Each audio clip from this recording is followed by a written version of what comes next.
अध्यक्ष महोदय, हे बिल आणलंय, उद्देश चांगला आहे, तरतुदी आता दंड बिंड त्या संस्थावर आकारणार. काय परिस्थिती आहे यावर चर्चा केलीच पाहिजे. ठीक आहे, मागचं बिल होतं, त्यात काही सुधारणा आणल्यात, खंड सुधारणा आणल्यात. अध्यक्ष महोदय, एखादं बिल ज्यावेळेस येतं ना त्यावेळेस अनेक गोष्टींना त्या बिलाच्या अनुषंगानं चर्चा होते. खरं तर राज्यामधील या खाजगी संस्था जेवढ्या आहेत, शाळा आहेत, अलीकडे या संस्थांमध्ये झालेला जो काही गैरप्रकार आहे, नोकर भरती आहे, आयडी घोटाळे आहेत, हे सगळंच माहित आहे की नागपुरातील एक तिथला वाघमारे नावाचा अधिकारी,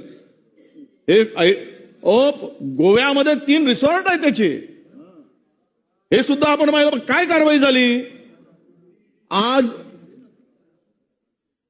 इथे आपल्याला सांगताना, या सुधारणा करत असताना ज्या संस्थांचं मूळ गाव कुठे घालायला पाहिजे, मूळ गाव तिथे घालायला पाहिजे. या शाळांमध्ये शिक्षक भरती करत असताना ते मेरिटचे शिक्षक त्या ठिकाणी नियुक्त केले गेले पाहिजे. पण संस्था चालकांनी बोगस शिक्षक दाखवून त्यांनाच त्या ठिकाणी नियुक्त केले की ज्यांच्यापासून पुढची पिढी उद्ध्वस्त होईल, बर्बाद होईल. हे इथे हे सुधारणा आणत असताना याबरोबर त्याही सुधारणाची आवश्यकता होती. आणि यामध्ये ज्या संस्था चालकांना याच्यामध्ये सुधारणामध्ये सांगितलं उद्देशामध्ये की आपण, अध्यक्ष महोदय, की आपण म्हणालात तर ठीक आहे, बिलाची मर्यादा जरी मर्यादित असली तरी पण शिक्षण विभागामध्ये दादाभाऊंनी जे काही पाऊल उचललं त्यासाठी लागणारी व्यवस्था माननीय मंत्र्यांची महोदयाकडे आहे का? तुम्ही सांगा. त्या नागपूरच्या असेल, नाशिक असेल, ज्या पुण्याचा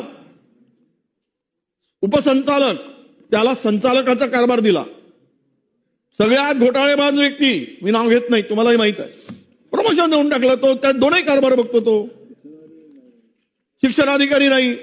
आणि विषय काय आहे, तुम्ही विद्यमान शाळेमध्ये उच्च बघा, यामध्ये 5 ते 10 लाख रुपयाची तुम्ही दंडाची तरतूद केली. ज्या संस्थांमध्ये पूर्णतः तुम्ही या सगळ्या संस्थांची शिक्षण विभागाने ठोक तरतूद केली पाहिजे. आणि ठोक तरतूद करून या सगळ्या संस्था जिथे शाळा सुरू आहे त्याचं एक ऑडिट तर करून घ्या, एक ऑडिट करून घ्या.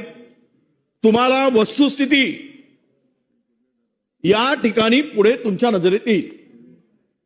ज्या ठिकाणी अध्यक्ष महोदय सुधारणा करत असताना त्याचं ऑडिट जर केलं तर तिकडे काय व्यवस्था निर्माण आहेत, शिक्षकांचा दर्जा काय आहे, शाळातील सुविधा काय आहेत.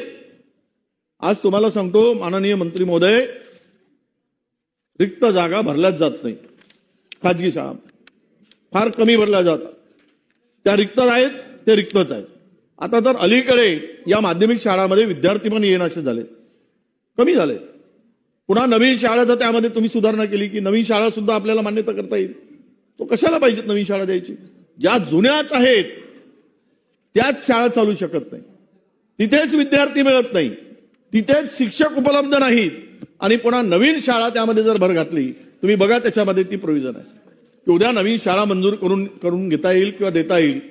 मग याची आवश्यकता आहे का, हा सुद्धा प्रश्न या बिलाच्या निमित्तानं निर्माण होतोय. म्हणून माझी एवढीच आपल्याकडे मागणी आहे, अधिक यावर भाष्य न करता तुम्ही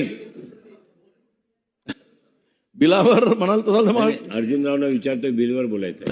तुम्ही आमच्या खडसे आपणच बसू, सगळं तुम्हाला माहित आहे, जाऊ देते.